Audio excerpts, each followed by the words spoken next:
Cohesion less soils అంటే non cohesive soils. Non cohesive soils మనం ఉపయోగిస్తాం.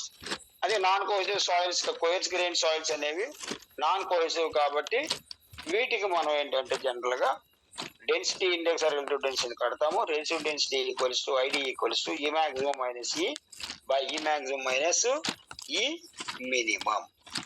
ఈ మినిమం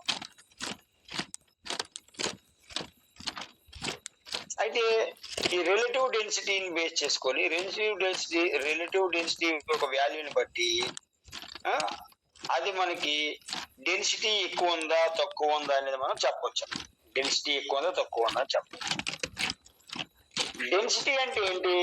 తక్కువ ప్లేస్ లో ఎక్కువ మెటీరియల్ ఉండడాన్ని డెన్సిటీ అంటాం. తక్కువ ప్లేస్ లో ఎక్కువ మెటీరియల్ అనేది ఎగ్జిస్టింగ్ అవ్వడాన్ని మనం ఏమంటాం? డెన్సిటీ అని మనం అంటాం. సో రిలేటివ్ డెన్సిటీ అనేది ఒకవేళ 0 నుంచి 15 మధ్యలో ఉందనుకోండి,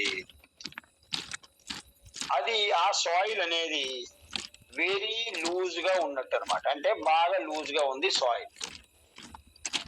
సాయిల్ అనేది వెరీ లూజ్, బాగా లూజ్ గా ఉంది. అంటే రిలేటివ్ డెన్సిటీ వాల్యూ కనుక 0 నుంచి 15 మధ్యలో కనుక ఉంటే అది వెరీ లూజ్ గా ఉన్నట్టు లెక్క. అదే 15 నుంచి 35 మధ్యలో కనుక రిలేటివ్ డెన్సిటీ వాల్యూ కనుక ఉంటే లూజ్ గా ఉందన్నమాట. అంటే మరీ ఎక్కువ లూజ్ గా ఉంది మట్టి.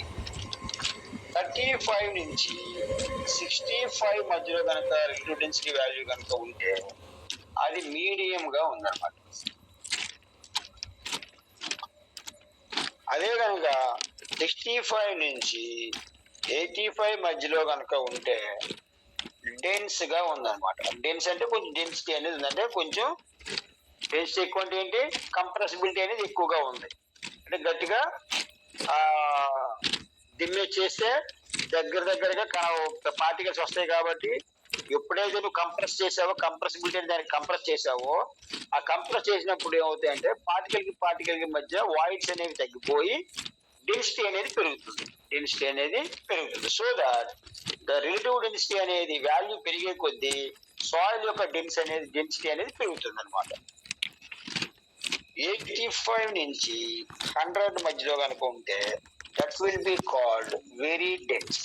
వెరీ డెన్స్, బాగా డెన్సిటీ ఎక్కువగా ఉన్నట్లు లెక్క అనమాట. సో రిలేటివ్ డెన్సిటీ అనే వాల్యూ అనేది 0 నుంచి 100 వరకు వెళ్ళే కొద్దీ దాని యొక్క డెన్సిటీ అనేది పెరుగుతూ ఉంటుంది. దాని యొక్క డెన్సిటీ అనేది పెరుగుతూ ఉంటుంది. రైట్? అంటే దీన్ని బట్టి మనం